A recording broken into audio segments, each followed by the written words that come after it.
CHGO White Sox post-game show coming to you live from Studio A of our CHGO offices here in the West Loop of Chicago. I'm your host, Sean Anderson. No one is alongside with me. Herb Lawrence is vacationing. I heard he's in Pennsylvania. I haven't heard from him since. Hope he's okay. I don't know if anything's going on. I don't know. I'm here. Okay, Sarah's here. We are being produced today by Sarah. Hello. Hello. And we'll be later joined by Vinnie Duber, our CHGO White Sox beat writer, who will be joining us live from Guaranteed Rate Field. Make sure to follow the show at CHGO_White Sox. We're coming to you live after a White Sox loss, 9-4 against the Pirates. And it's not just any old loss. It is the 71st loss of the 2024 White Sox season, setting an MLB record that the White Sox set yesterday with their 70th loss. The previous record for most losses before an All-Star break were the 2018 Orioles and the 1979 A's with 69 losses. The White Sox broke that on Saturday, and they said, hey, we got to put some distance between us and another team. Clearly 69 is achievable. Let's really max this out. Let's get up to 71. They were swept for the 11th time this weekend series. History. Do you have the No, Hawk I was looking for it. Someone drop? deleted it. No. Yeah. Boo. History, though. Yeah, come on. All right. Well, Hawk is somewhere screaming eternally for history. It's one of the worst seasons, if not the worst season in White Sox history.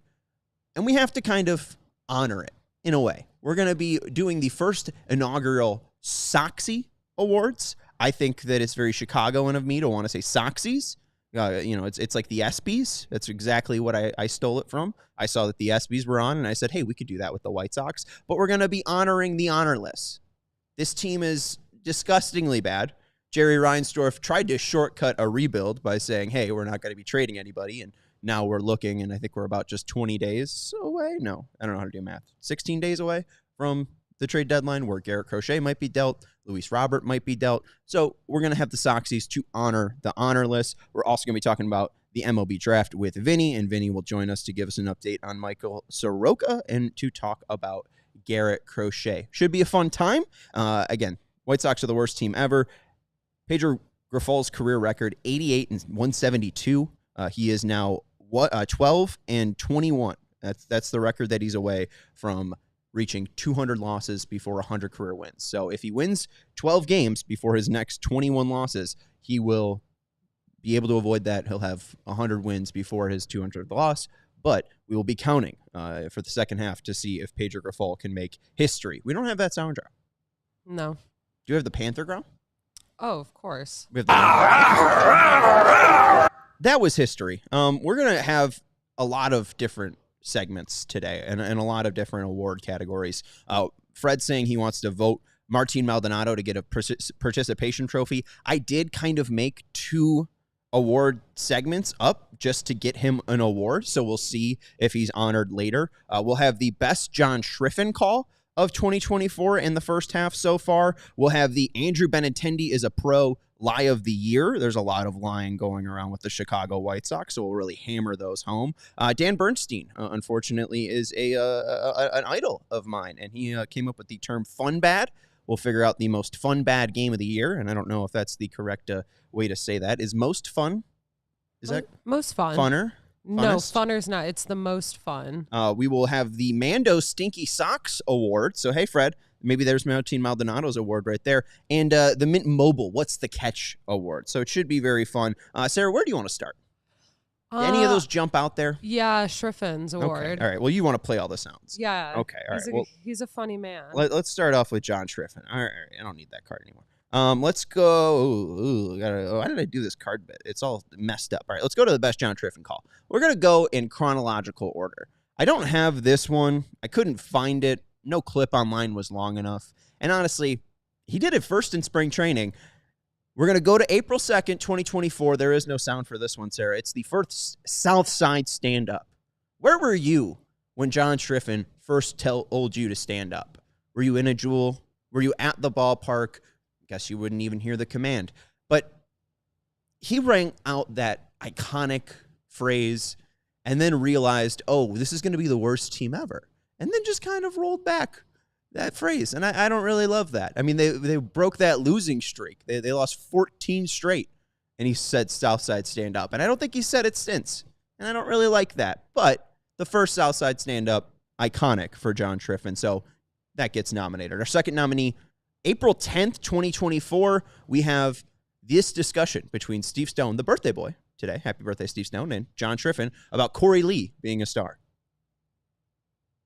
Jimenez is a top-of-the-line second baseman. He's one of the better inner defensive guys around. Came over from the Mets. It was that deal that sent Frankie Lindor over to the Mets. And he's become a star with the Guardians. That was a good play to his left. Couldn't turn the double play as Benintendi was hustling up the line.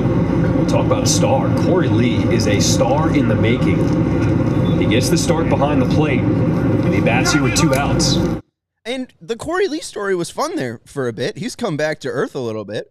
He is still the White Sox best catcher, so hey, congratulations to you there, Corey Lee. But John Schriffen going out there and saying Corey Lee is a star. I'll tell you what.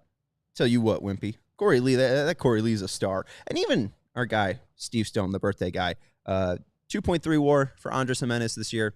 I don't know if he's a star. It's a lot of guys that could be stars on that Cleveland team. I don't know if Andres Jimenez is one in there. Let's go to the next one. This one I think is probably going to be a top 3 contender. This one might win, Sarah. 4/27/2024, Andrew Benintendi hits a walk-off home run for all the haters. On deck, Benintendi! Get out! Let's go! The White Sox walk it off in the 10th. And for the first time all season, the Sox have won 2 in a row. Say it with me. Say it proud for all the haters. Southside, stand up! It's like I kind of like Southside stand up. I miss it. He took it away, and now I miss it. So there you go, a little Southside stand up at the end there. But for all the haters, all right, John Schriffen's watching you, and if you hate, he'll block your ass on Twitter. Let's go to June 2nd, 2024. Among that 14-game losing streak, there was a sweep against the Milwaukee Brewers, and the White Sox tried their best. Tommy Pham tried their best to score a run, but he was thrown out at the plate. William Contreras tagged him out and said something to him, and that got not only Tommy Pham riled up, but also John Schriffen. Here's the throw to the plate, and he's out. And Contreras is barking at him. Tommy Pham's barking back. He's not backing down. He doesn't like that. And now home plate umpire Edwin Jimenez has to hold back Pham. Nah, we ain't taking that. We ain't taking that from the Brewers. I don't care how many L's we got this year. We ain't taking that. And they continue to lose to the Brewers. And I just can't wait for next year. The 2025 series between the Brewers and White Sox at Guaranteed Rate Field next year is going to be a sight to see. I'd buy your tickets right now. Buy all of the tickets for every single one of those games, because I think the White Sox might try to kill Pat Murphy, the Brewers manager, and try to put his head on a stick. I mean, that's to put it lightly. If they're not taking it, like John Schriffen claims, I'd watch out for Pat Murphy. So we ain't taking that. They still lost, and they absolutely did take that. Let's go to June 29th, 2024. This is a favorite. I don't know if it will win, but La Pantera is on the prowl. Luis Robert Jr. back at the wall. Adios! La Pantera on the prowl. Trying to like do an actual. Have you tried a panther growl since? Well, I think it's I always go rah, rah, rah. Like it's so crazy. That has to be my favorite one, though. Do you have the Yeah. growl on itself?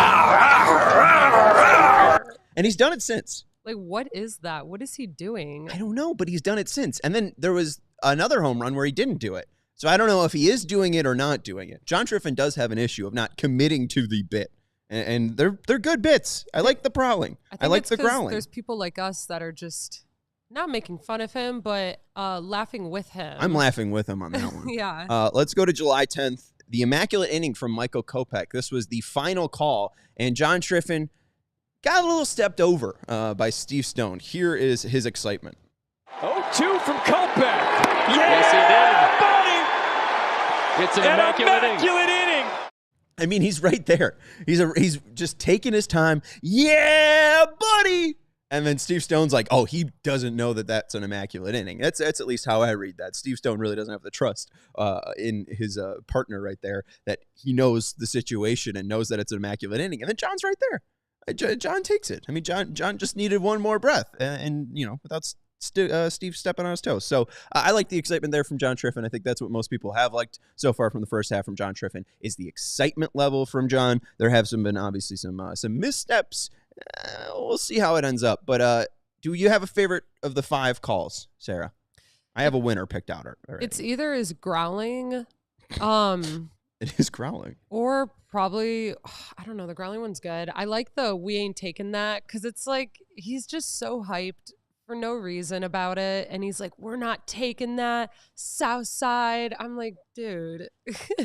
And they suck, too. Yeah, They're in the midst of a losing streak and are about to be swept by the Brewers. Yeah, and he's just trying to do his job, and it's fine. It's just like, I don't know, kind of the demographic. It's like people, no, you guys aren't all that. No. And then that was great when Jared was in Milwaukee and was able to get that that footage of Tommy Pham speaking post game. All right, can we get a drum roll?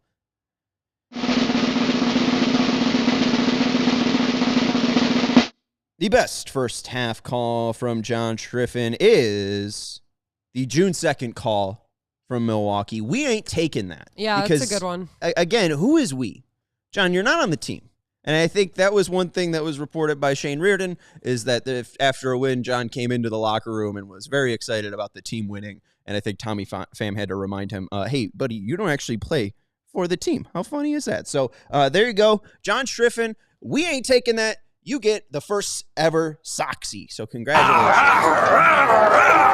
You're upset that it's not the growl, and I get it. All right, let's take a break, and we'll let you know about a different winner. It's Mando. Mando is your place for 72-hour odor control. And hey, you know what nobody wants? Stinky, I'll say it, balls, right? Stinky armpits or stinky socks. And we do have a Mando stinky socks winner. It's really tough to weed out the stink on this White Sox team, but there's many nominees. We have first up Martin Maldonado. Fred wanted Martin Maldonado to get an award, a participation award, and he's been the worst White Sox, at least according to WAR, out there. So Martin Maldonado, a nominee for Mando Stinky Socks. Brad Keller was horrible with the White Sox, ending up being released by the White Sox. Pedro Griffol's dear friend, Brad Keller, gets a nomination. Andrew Benintendi, you guys all know I love him, so it's very, very sad for me to see the downfall of Andrew Benintendi. But unfortunately, just by numbers and numbers alone, Andrew Benintendi gets nominated. We also have Eloy Jimenez. He's been hurt and bad, so we're going to nominate him. He's also had a career high ground ball percentage. We'll get to that later in the show. And then the final one, Tim Hill. Tim Hill, I don't know if you remember, Tim Hill, reliever for the White Sox, was so bad again, released by the Chicago White Sox. Mando Stinky Socks winner of the year is going to be Tim Hill. Tim Hill gets the award. Congratulations to Tim. Go buy some Mando. I know you had to shave off that beard, so maybe the stink has happened a little bit less. But not only are you known for walking into an empty White Sox clubhouse, a silent White Sox clubhouse after a loss, and burping and then exhaling a vape pen, you are also known for being released by one of the worst teams, if not the worst team in Major League Baseball history. So Tim Hill, congratulations. Go get yourself some Mando. It's a lovely, lovely smell. It has been great on me to protect that odor, not only the stick deodorant type, but they also have a cream tube, and I kind of like the cream tube better than the stick. It's a little less harsh. You just get to apply it with your fingers. It's a smoother application, and you can go try them out with their starter pack. It's perfect for new customers. Comes with the solid stick deodorant, the cream tube deodorant, and 2 free products of your choices, like the mini body wash and the deodorant wipes, along with free shipping. Luckily, we have the discount code for you to get hooked on your favorite smelling whole body deodorant on the market as well. New customers can get a $5 off starter pack with an exclusive code that equates to 40% off your starter pack. Use code CHGO at shopmando.com, SHOPMANDO.com. Go get yourself Tim Hill's favorite, Mando, all right? And we also want to let you know about our friends over at Mint Mobile, and they're going to be presenting the Mint Mobile What's the Catch Award, all right? And we're going to give the What's the Catch Award to Tommy Pham. What's the catch with Tommy Pham, right? I mean, this is a veteran presence that was signed really early on in the season, and for a team that seems to have the blinders on for the hell that was in front of him, Tommy Pham was well aware that the 39-game stretch the White Sox went, 8-31 on, was going to be brutal. And that was the road stretch where he gets injured in Milwaukee. John Schriffen's call of the year. We ain't taking that. Gets immortalized. He hits the IL, and he really hasn't bounced back since. And he chose the White Sox because he was that or San Diego. It's less taxes in Illinois than in California, so that's why he ends up taking the deal with the White Sox. He has $1.5 million worth of incentives in his contract, and the rest of July is riding on a $500K bonus if he gets traded. So there's a lot of catches with Tommy Pham. He's crazy, he's intense, and he's playing for practically $2 million, $2 million of extra dollars. And when a crazy, intense guy doesn't get that, and maybe he's stuck on a White Sox team, seems like there's going to be a catch. Seems like the White Sox are going to be faced with a question of, what do we do? With Mint Mobile, there is not a catch. Nothing with Mint Mobile is a secret. Mint Mobile's secret sauce is that they sell wireless service online for a limited time. All Mint Mobile wireless plans are $15 a month when you purchase a 3-month plan. Use your own phone with any Mint Mobile plan and bring your phone number along with your existing contacts to get this new customer offer and your 3-month unlimited wireless plan for just $15 a month. Go to mintmobile.com/White Sox. That's mintmobile.com/White Sox. And you can cut your wireless bill to $15 a month at mintmobile.com/White Sox. And our disclaimer for that, to get this new offer, you have to have a $45 upfront payment required, equivalent to $15 a month. New customers on the first 3-month plan only. Speed slower to 40 gigabits on the unlimited plan. Additional taxes, fees, and restrictions apply. See Mint Mobile for details. All right, let's get to some of these other awards, huh? Why don't we go to the Andrew Benintendi as a pro lie of the year? That was my favorite thing that was touted after the White Sox signed Andrew Benintendi, was that he was such a professional in the field. And we have seen with his noodle arm and lack of speed that, oh boy, is he just the complete opposite of that. All right, so we got some nominees for you. Paul DeJong is here for defense. We heard that the White Sox are going to be walking away from Tim Anderson because Chris Getz was trying to improve the defense behind the pitchers. So pitchers would want to sign with the Chicago White Sox. One of those players, Paul DeJong, who is currently leading the White Sox in home runs. But a guy that was signed at arguably the most important defensive position besides catcher, shortstop, is currently posting a -1 outs above average and a -8 DRS. So Chris Getz, your brilliant signing for defense has not panned out. As we heard earlier, John Schriffen mentioned Corey Lee is a star. I think we were excited that Corey Lee has more than 5 hits on the year, and I think we're excited that he's better than Martin Maldonado, but Corey Lee was not even supposed to be on the White Sox team to start off 2024. It was likely supposed to be Max Stassi, and he's gone through a bunch of injuries and a bunch of things throughout his career, and Corey Lee is coming into the All-Star break with a 73 weighted runs created plus. He's got good pop, but it seems like he's probably going to be a backup, not a star. Next nominee, Martin Maldonado. Hey, look at that. His presence for pitchers. Oh, and also this is for Tommy Pham. Tommy Pham, what's the catch? Huh? What's the catch? Martin Maldonado's presence for pitchers. I'm going to read off a few stats for you here. Garrett Crochet, when being caught by Corey Lee, a 2.23 ERA. With Martin Maldonado, a 4.42 ERA. About 2.20 higher. Drew Thorpe with Corey Lee, a 1.50 ERA. With Martin Maldonado, a 4.79 ERA, about 3.25 higher. Eric Fetty with Corey Lee, 3.94.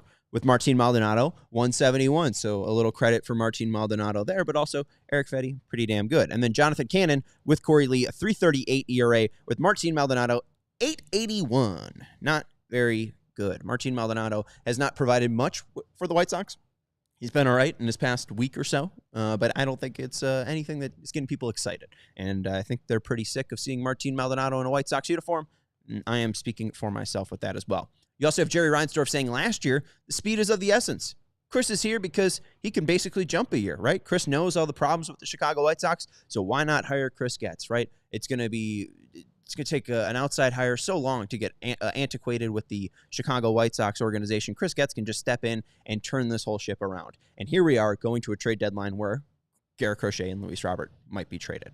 Makes me sick to my stomach, likely makes you sick to your stomach. And the final nominee, Eloy Jimenez will lift the ball. Eloy Jimenez's previous career high for ground ball percentage was 53.2%. This year, it is at 59.6. I think he hit some nice balls earlier today, but none of them left the park. So still, not exciting, not fun. I threw that away, and I don't know why, because that had the winner on it. But Sarah, we're going to get a drum roll here, and we're going to give out our Andrew Benintendi is a professional lie of the year.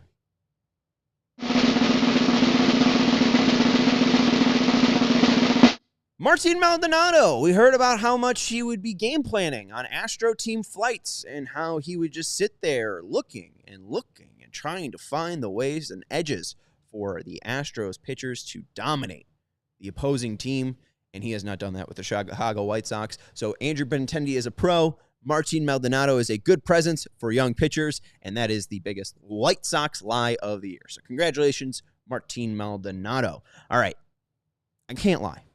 This is the topic I'm most excited for. This is the topic that I think is probably the best one I got. So, yeah, we're going to go with it. We're going to go with the fun, bad game of the year, and then I think Vinny will join us. Hit that thumbs up button if you haven't already. Hit that subscribe button as well. Is this the normal CHGO White Sox postgame show? No. Okay? But maybe you're having fun. Maybe you're liking it. Maybe you're liking Solo Sean. I don't know. I'm having fun. Sarah's having fun. Yeah. Are you having fun? Are you, the listener, the watcher at home, having fun? Have you reviewed and rated us on Spotify and Apple? Do you even know if you're subscribed to us on Apple Podcasts? Apple Podcasts has gone in, taken off auto downloads. So you might think you're subscribed to us on Apple Podcasts, but why don't you go check? Appreciate you hanging out with us. We got 31 viewers, and now we got 14 likes. Shout out Paul Konerko. Hit that thumbs up button. All right, let's go to the fun bad game of the year. You might be wondering, what is fun bad? Dan Bernstein coined this term. I think he did. I did a lot of research yesterday to try to figure out the true definition from Dan, but I could not find in writing what the definition of fun bad is. But fun bad, in my definition, is when a terrible team can put together a solid effort. I think that the one example I saw him use was the Andrew Vaughn walk-off at the end of last April against the Rays, where they win that on a walk-off grand slam. He calls that fun bad. I think the team was 8-21, but a walk-off grand slam in the 10th inning, hey, that's fun bad. So what have been the fun games this year for the Chicago White Sox? We know what the bad games have been, but what moments have got us excited? Let's go to that first Benny game on April 27th, 2024. Andrew Benintendi hitting 2 homers in a single game, let alone a single season, is something to celebrate about. He did hit a homer today, so he's now up to 7. Herb is inching closer and closer to winning 100 of my dollars. But on that day, another game against the Tampa Bay Rays, Andrew Benintendi hit a homer in the 4th inning to make it 3-3. He went 405 to dead center. And then in the 10th inning, for all the haters out there, Andrew Benintendi walked it off 8-7, drove in Rafael Ortega. Remember that for when you're filling out the Sporkle quiz for White Sox players. Rafael Ortega took it deep and hit a walk-off homer. Sox win 8-7 in 10 innings. That is a fun bad game of the year nominee. Next up, we have May 14th, 2024. I'm really bad at reading months. That's okay. At 5. I really wanted to say that was April, but that's 4. May 14th, 2024, Eric Fetty's revenge game. White Sox going up against the Washington Nationals. Eric Fetty going up against the team that drafted him in the first round, the team that told him to go to Korea, take a hike. He took himself back to the Nationals, showed them what they were missing, and in a 4-0 White Sox win, Eric Fetty had 7 innings pitched, 3 hits allowed, 0 walks, and 6 strikeouts. 99 pitches for Fetty. That is a nominee for the Fun Bad Game of the Year. Next up, on June 14th, 2024, a extra inning win in Seattle. 3-2 in 10 innings versus Seattle. Michael Kopech gave us a little bit of indigestion when he let up a Julio Rodriguez homer in the 9th to make it 2-2. But thankfully, the White Sox were able to get a run in the 10th inning and then get a save from Tanner Banks. But what was most important was a homer from Luis Robert Jr., a homer from Andrew Vaughn, some fireworks early in the game, and Garrett Crochet, 13 strikeouts, 7 innings pitched, 2 hits, 1 earned run, 2 walks, and the only hit being on a changeup. Other than that, he only threw fastballs. Pretty intense and pretty just exciting to see Garrett Crochet go out and dominate. I don't think that's my favorite Crochet start of the year. I think that's still opening day because I don't think we expected anything of this level for Crochet in 2024. So to get to June, he has to have that opening day moment where he dominates the Detroit Tigers. But that one didn't make it. That one didn't make it because the White Sox lost. And Fun Bad, I think you have to win. So out of these 5, can we get a drum roll, Sarah? I know you're working on Vinny, trying to play the chat. Actually, there was 2 other nominees. June 18th, 2024, the White Sox win 2-0. Jonathan Cannon's near complete shutout game.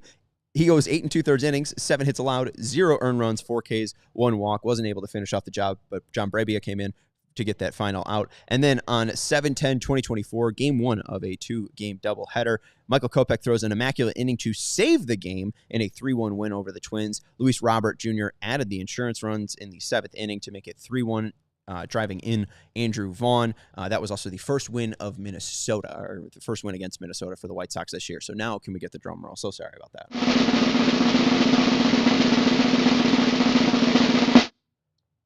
It's Kopech. It's an immaculate inning. There's been 114 of those in Major League history. So, of course, it's going to be Michael Kopech. Of course, it's going to be Michael Kopech along with a Luis Robert Jr. home run. Who wouldn't want to see that? I would just like to see Michael Kopech as a starter, but we're not going to get that. All right, Vinnie Duber is going to be joining us in just a second from Guaranteed Rate Field. I'm going to take a break, and we'll let you know about some of our great sponsors. The White Sox might be asking you all throughout 2024, honey, where's my beer? Where's my Leinenkugel Berry Weiss? Where's my, Leinenkugel Summer Shandy? Oh, honey, where's that nice sunset wheat I just pulled out of the fridge? When the weather gets warm, just any beer won't do. When the White Sox are losing, just any beer won't do. You want something light, refreshing, and flavorful. Leinenkugel's has a flavor for every summer moment, like the Summer Shandy with a natural lemon flavor or the Lakeside Cherry with real cherry juice. They're the perfect companion for the great outdoors, the great American pastime, or a great night with friends. So when it is a little bit chilly, when it is, 65, you got a bonfire going. What's going to be the best companion there? It's going to be Leinenkugel's. It's going to be the Summer Shandy. It's going to be the Sunset Wheat. It's going to be the I'm never going to give you up Berry Weiss, right? I think I understand that joke from Vinny. He does it all the time, but it's a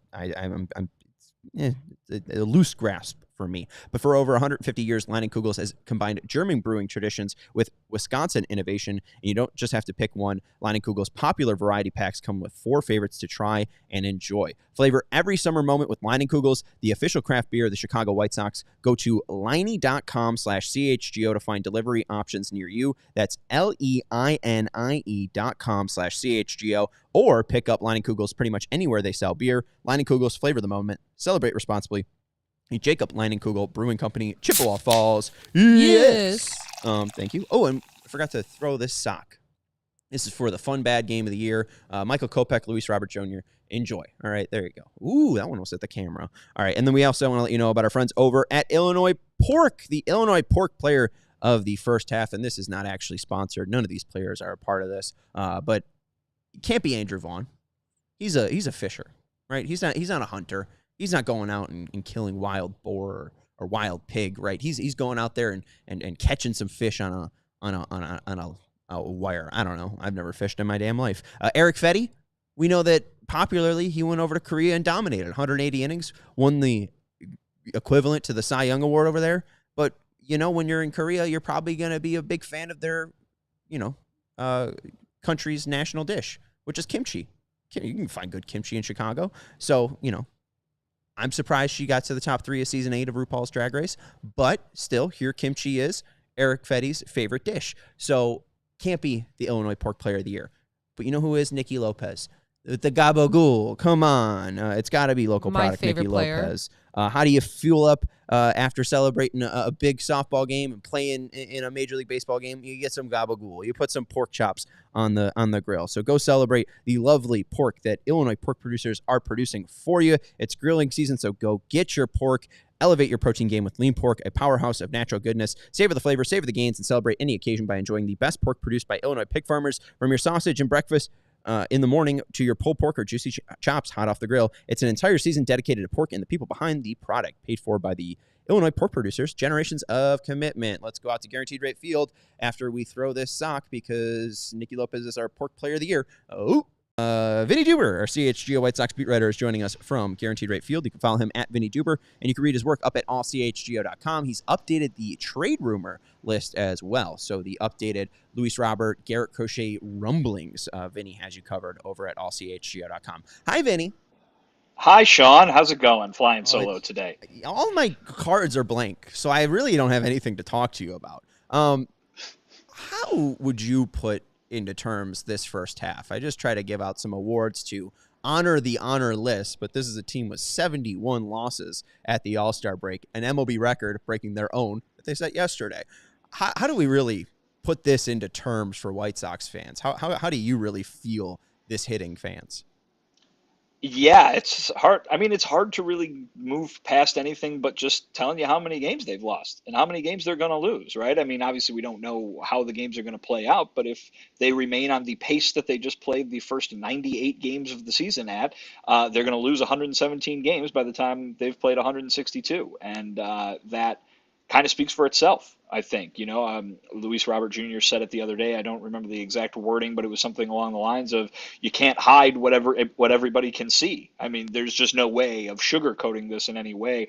I think the main takeaway for me is that it was supposed to be bad, but it wasn't supposed to be anywhere near this bad. And so I think all of that preseason and offseason talk that we heard from the White Sox kind of setting their own expectations of it. Hey, at least we're going to play differently. At least it's going to look better. At least it's going to, be fast and fundamentally sound, and the defense is going to be good and all of that. And none of that has happened. I mean, they've got a lot of bright spots, right? You wouldn't have a long list of trade candidates if you didn't have guys performing well individually. And certainly Garrett Crochet has been one of the best pitchers in baseball.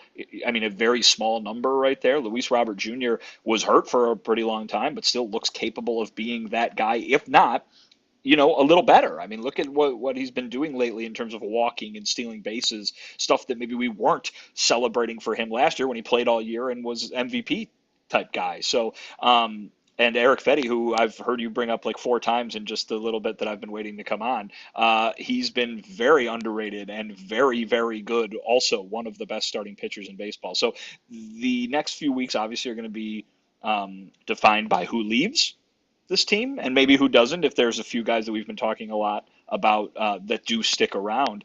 But it has been atrocious from a win-loss standpoint. The play really hasn't been terribly improved, and this looks like the beginning of a long rebuild. And I guess the idea is just how interesting is that list of players that could be here for the future going to get here in the next couple weeks.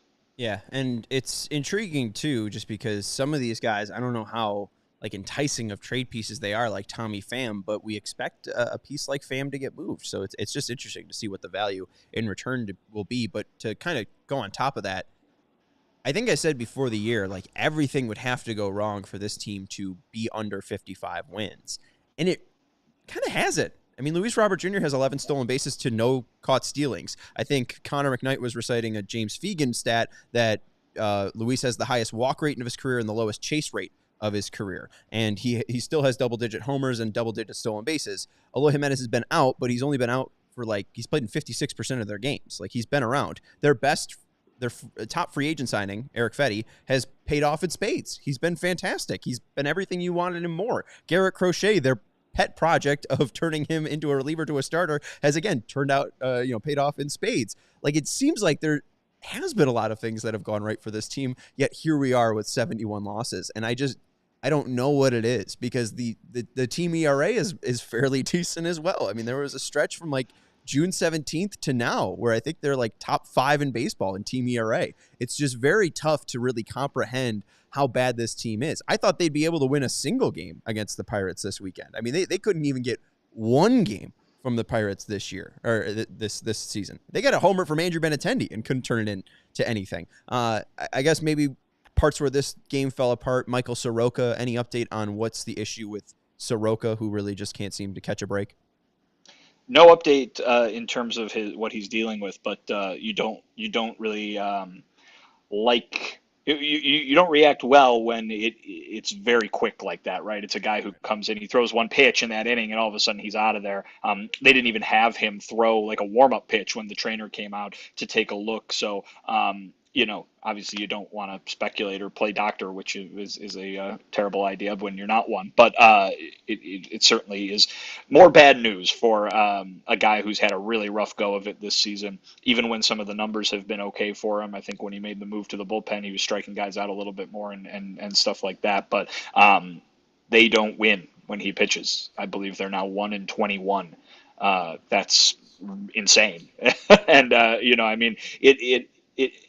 what you said there is very true, and actually Pedro was kind of talking about it before the game, which is you can't really point to one area. You can't really point to a guy or a group of guys or a facet of the game and say, boy, if only they were good at this, if only this guy was having a better year, kind of thing. It really does seem to be, whatever the opposite of timely hitting is.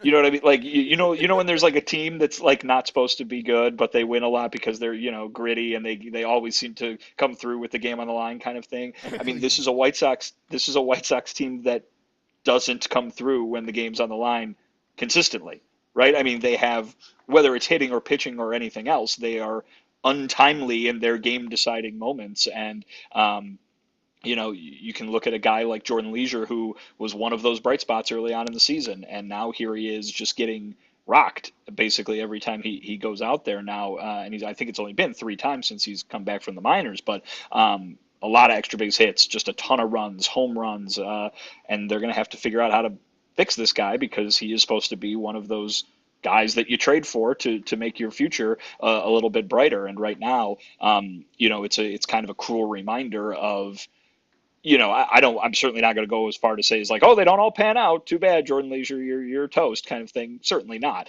But the idea that it's not that straight line from top-rated prospect to successful Major League Baseball player, and that could be the case with a lot of these guys that we're going to be looking at very closely now, guys who are currently in the minor leagues, over probably not just the rest of this year, but the rest of next year and the years that follow too.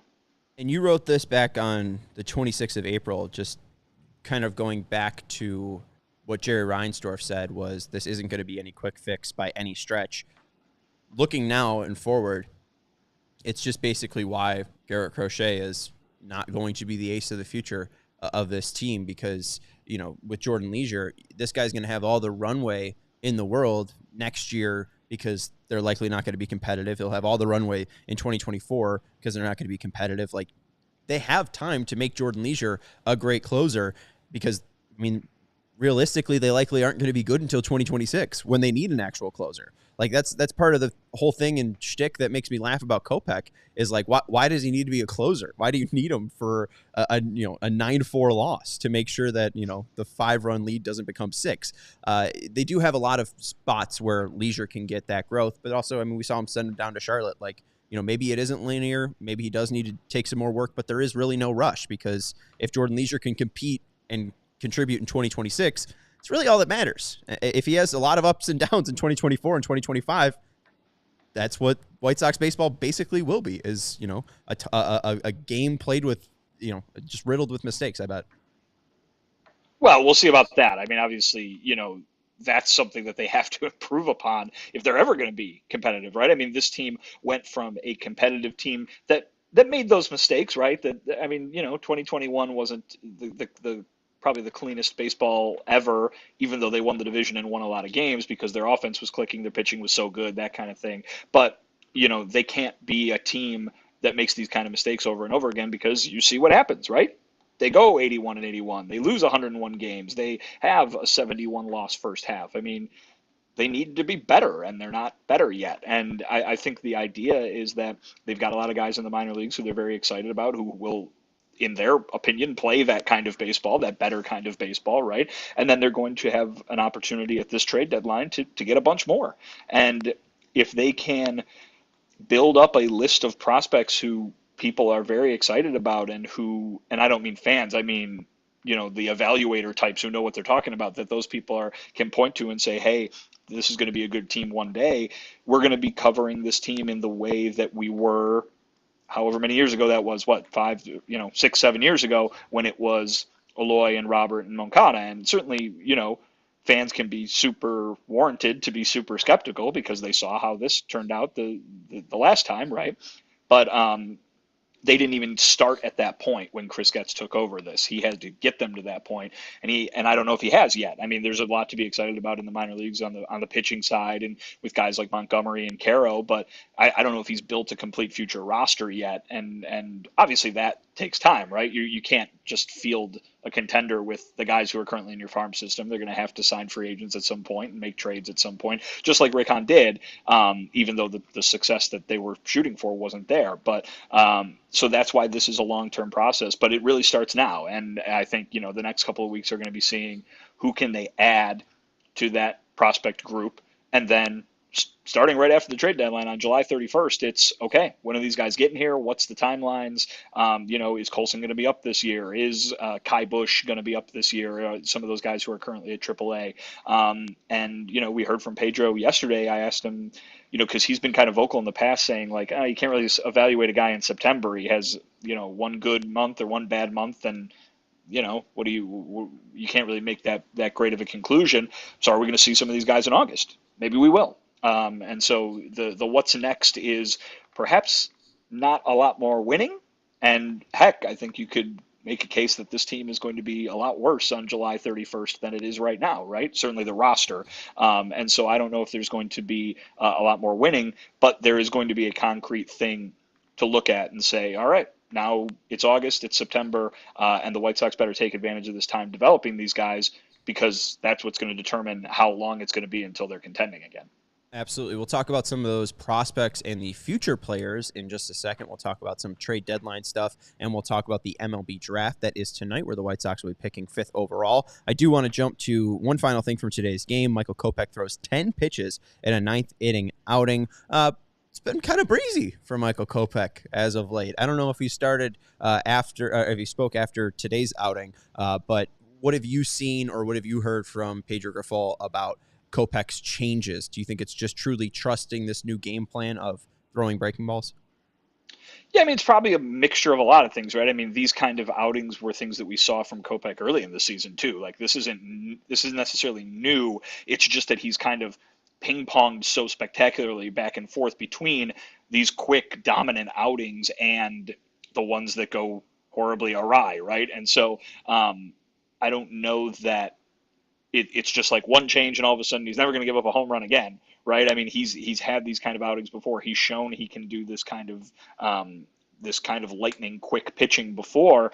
And so when you mix that with something that probably makes him a little bit more effective, at least in the moment, right? Baseball is a completely evolving chess game between batter and pitcher. Maybe he's got the upper hand at the moment with the adjustment that he was talking about, but he might have to make another one at some point too. So right now it's looking good, and I think that he's one of those guys that's going to be on that list of trade candidates, because not only does he have all the talent in the world and an electric arm that throws in a way that not a lot of pitchers can throw, but if he can go out there and show that he can have some consistent success, that's going to make him all the more attractive to teams out there looking for pitching help, most likely in the bullpen, because that's what he's doing right now. But I mean, look what the Atlanta Braves are doing with a guy who the White Sox moved from starter to reliever. They made Reynaldo Lopez one of the best pitchers in baseball in the first half. So certainly if you're a team out there looking to acquire Michael Kopech, you might want to think about how you want to use him. And I think for the remainder of this season, it should be as a late inning reliever, because he's shown an ability to be dominant at times in that role. But if you're going to get him for one more year of control, maybe you have other thoughts as well. Yeah, absolutely. And hey, if there is some crazy scenario where Michael Kopech and Garrett Crochet are still on the White Sox after the All-Star break, you know that I'm absolutely going to be advocating for them to turn him back into a starter. Because, hey, Vinny, picture this. Garrett Crochet only throws four-seam fastballs and cutters from the left side. What would be the perfect mirror of that? Michael Kopech throwing only fastballs and cutters from the right side. So they could basically just have the same model, just one's a lefty and one's a righty. So, think about it, Chris Getz. He's obviously thinking and talking with other teams right now. Bob Nightingale leaking out some rumors again today in his typical Sunday notebook. And again, you have this updated at allchgo.com with our trade rumor tracker. Let's start with Garrett Crochet. The rumor from Bob is teams covet top prospects. The White Sox covet top prospect Spencer Jones in a Garrett Crochet deal. Spencer Jones currently the 74th prospect according to MLB Pipeline, just one spot behind Edgar Caro for the White Sox at 73. What do you make about this rumor, Vinny? Because I have thoughts, and obviously people can read your analysis on this over at CHGO, but this is the podcast, not an article.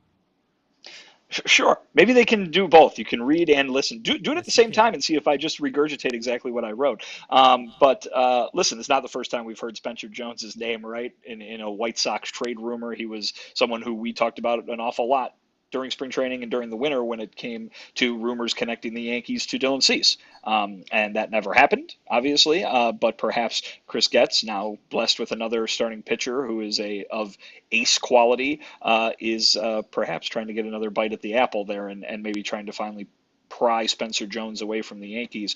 Let's put it this way. It does not surprise me, nor should it surprise anyone, that Chris Getz would be asking for that caliber of a prospect, right? This is a guy who's not only in the top 75 in baseball, but he's the number 2 prospect in the Yankees organization. That's what the asking price probably should be for a guy who's been one of the best starting pitchers in baseball this year in Garrett Crochet is, hey, you give me one of your best prospects and that's where we'll start this conversation. So I don't think that it's something that should shock. I don't think that it's something that probably should change. If we hear any other number of teams being involved in rumors involving Garrett Crochet, then I would think that the logical place to start would be with those teams' top prospects, right? I mean, the idea, though, today that Bob wrote, and maybe we'll be getting to this also, but that a Garrett Crochet trade is perhaps not as likely as it was before or something along those lines. I don't think it has anything to do with how coveted this guy would be, but just the idea of the price, which we've talked about in the past. And that's, hey, the White Sox value this guy as an ace pitcher, one of the best in baseball, a guy who is in the conversation for starting the All-Star game on Tuesday night. And so they should be asking for something really high. Now, if these other teams have questions about an innings limit and about how the workload management might not make him the kind of addition that you would pay that price for in a playoff race, right? Well, then it's going to be hard to match up. But I would think that from what Garrett Crochet has shown you on the mound this year and the control that he has left and just kind of the ease at which he's made this transition, I would think he would be worth that. But I'm not a general manager, and I'm not a guy who's got a whole bunch of prospects that Chris Getz is trying to get away from me. Yeah, what jumps out to me is the player linked and the team linked, because I think Baltimore has obviously been a place that I could link Crochet to, especially with Bradish hitting the IL. I mean, they're in the same division as the Yankees. That's who's breathing down the Orioles' necks. I mean, with the best farm system in baseball and a team that's likely looking to add at the trade deadline, I have to think, Chris Getz or whoever's telling Bob Nightingale this, they're directly looking at the Orioles being like, we want Spencer Jones from the Yankees. Can you offer us anything better? And if they don't, I really do wonder if they can't get a prospect that's better than Spencer Jones, if they can't get a better headliner, do they actually make this trade? Because I don't know if that's a true headliner.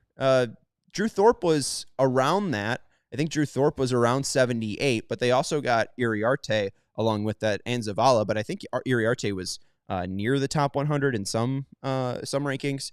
So I wonder if that's going to be enough. I really do think this is clearly just, hey, let's drive up the price. Let's try to crank up the feeding frenzy. We heard the Dodgers were linked, so those are two good teams to put in rumors. The Dodgers and Yankees both want Garrett Crochet. Good job, Chris Getz and the White Sox front office for getting that out there. But I don't know. I don't think that they want – I don't know if a Yankees deal gets done where they send Crochet to New York and Spencer Jones is the headliner.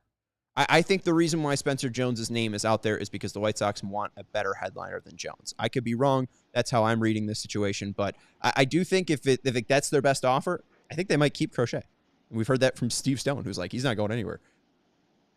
Again, it's just based on that value and what any of these other 29 teams in baseball value Garrett Crochet as. And I think right now he's shown that he could be a very interesting long-term top of the rotation guy. You trade for him now, you get 2.5 years of him bare minimum.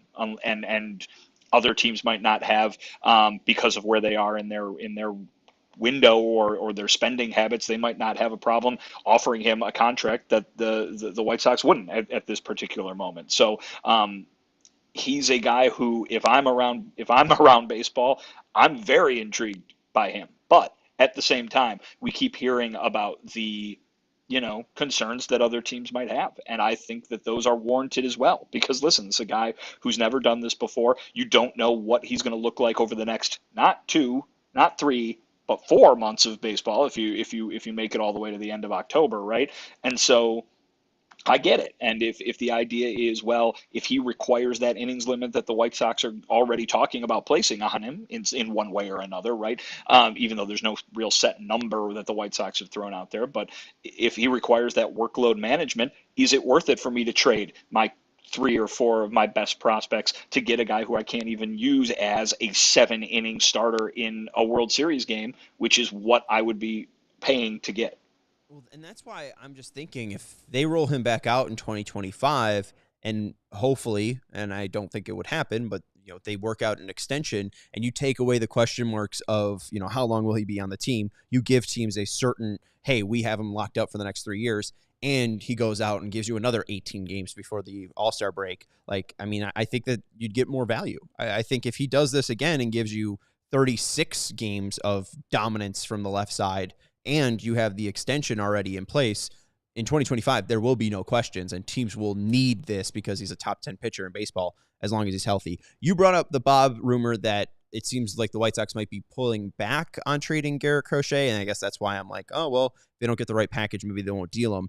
They kind of are now leaning the opposite with Luis Robert Jr. They're cautiously optimistic that they can move Luis Robert Jr. before the trade deadline.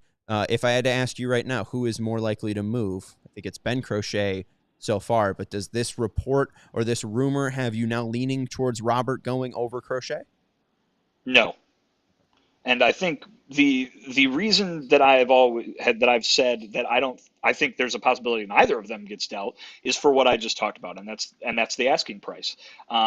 And certainly the asking price is going to be much bigger for Luis Robert Jr. than it is for Garrett Crochet. Now, with Luis Robert Jr. getting a little bit more certainty in what you're getting, and so I get that.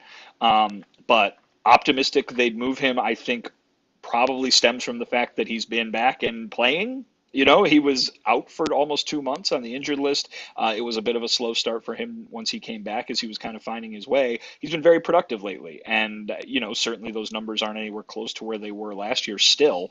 But he's showing you kind of some different aspects to his game, too, that he's still kind of improving. He's done a really good job of getting on base, and that includes walking. When he's gotten on base, he is flying to second. I mean, you saw the kind of jump that he had today when he stole second base in today's game.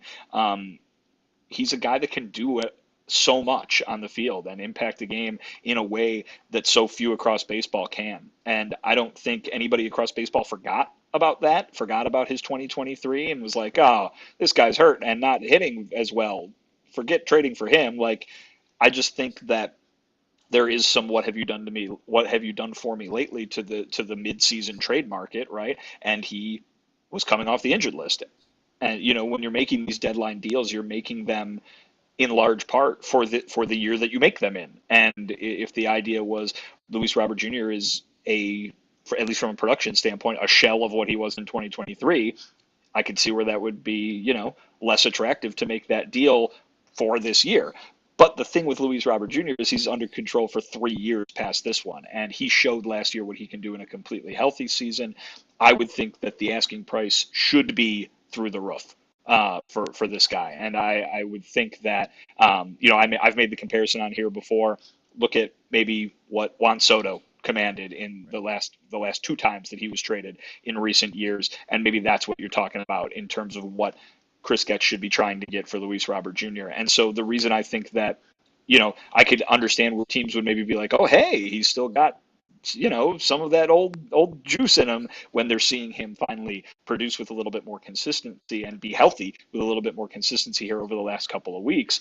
But at the same time, I don't think anybody forgot about that. And I think that asking price is still where it has been all along. And I think it's still so high that it probably makes a deal hard to get done.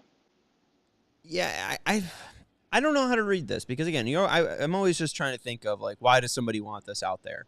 And we heard a different report from Bob earlier on that they were kind of a little tentative to trade Luis Robert Jr., and now they're cautiously optimistic. It seems like an odd turn, and I doubt it's just because he's performing well after he returns from injury because, like you said, I mean, he had 35 doubles, 35 homers, the only player in the AL last year to do that. We know that he's a great defensive glove, was second in Gold Glove voting behind Kiermaier last year. Like, he's got everything that you want. So I think that it has to be more Getz or the front office putting out a single of saying, we're not getting enough interest on him. I think we might have seen a better market. Let's try to at least drum up this market a little bit. Like, hey, we've been open for business, and we mean it. We're open for business for everybody. If we go out and say, hey, we're cautiously optimistic, teams might say that as, hey, maybe we can check back in because our previously ignored offer might not be ignored, but maybe it will be able to have a little leeway and a little bit more negotiation. And maybe the White Sox are more telling teams, we would be willing to talk about Luis Robert Jr. Like, it's not a, X on that player, and he's not untouchable. And I think maybe that's what teams were reminding him of. But I'm with you. Crochet's more likely to be moved. I think he likely does get dealt, but we'll have to see. All right, Vinny, the MLB draft is in 1 hour. The White Sox will probably be selecting a player at 6:30 or so with the 5th pick overall. There's been a lot of rumors, a lot of buzz. Do you have a name that you think is a White Sox? Is there a name written in stone already for the Chicago White Sox for 5? No. Okay. And I listen, I'm sure that the folks behind the scenes have been doing, restless work on this to try and figure out who's going to be available when they pick at number 5. But from what we've heard from not just White Sox folks, but when we talked earlier this week to, folks who cover this thing, it's that there's still some mystery at the very top. And so that doesn't just mean number 1, that means 2, 3, and 4 as well. There's so many factors in the MLB draft, variables with all the money and stuff like that it is hard to predict. We're going to find out soon.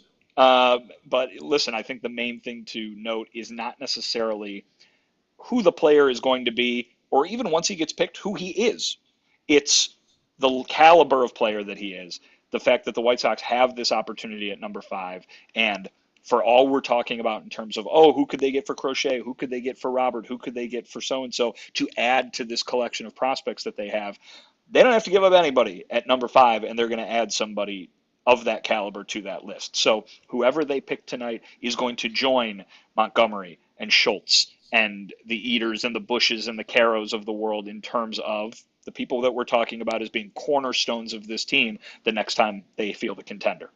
I completely agree with you. The one thing that has been interesting, our guy Joe Doyle, who we had on the show, the senior analyst over at the Future Star Series, along with the host of the Overslap podcast, tweeted out earlier today, I think there's a pretty real scenario today where Travis Bazzana is a Chicago White Sox. Travis Bazzana has been rumored to be the best player in this draft class by most scouts and most outlets that cover the Major League Baseball draft. But as Vinny said, it's all about numbers. It's all about politics. It's all about what you sign for. It seems like J.J. Weatherholt could be the number 1 pick for Cleveland. And if that does happen, it could be a domino effect where Travis Bazzana might be available at number 5 for the White Sox and they get the best player overall. I know people are bemoaning the fact that they don't have a top 10 pick in 2025, but if it is Bazzana at 5, they get the best player in 2024, and I think that's exciting. At number 1 right now, Weatherholt is the favorite. We'll see how that develops over the next hour, but he's at -165.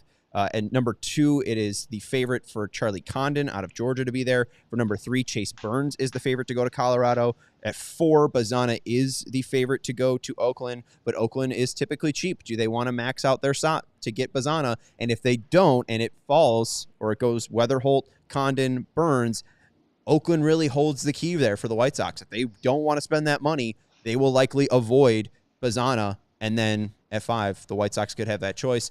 We heard Mike Shirley talk about Reinsdorf's ability and want and typical ability to go over the 5% threshold that you're allowed to spend. So if the White Sox needed to max out their money, I think that they could. All right.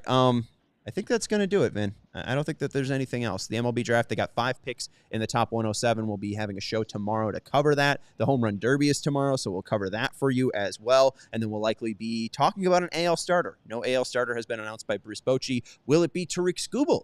Will it be Seth Lugo? Will it be Garrett Crochet? Find out tomorrow on the CHGO White Sox podcast. Thanks for joining us for the first SOXY Awards. That's Vinnie Duber. You can follow him at Vinnie Duber. He's our CHGO White Sox beat writer. I'm Sean Anderson. You can follow me at Sean_W_Anderson. Thank you to Sarah for producing the show, and hit that thumbs up button. We appreciate you joining us, and we'll talk to you tomorrow at 5:30. Goodbye. We all silly like the mayor.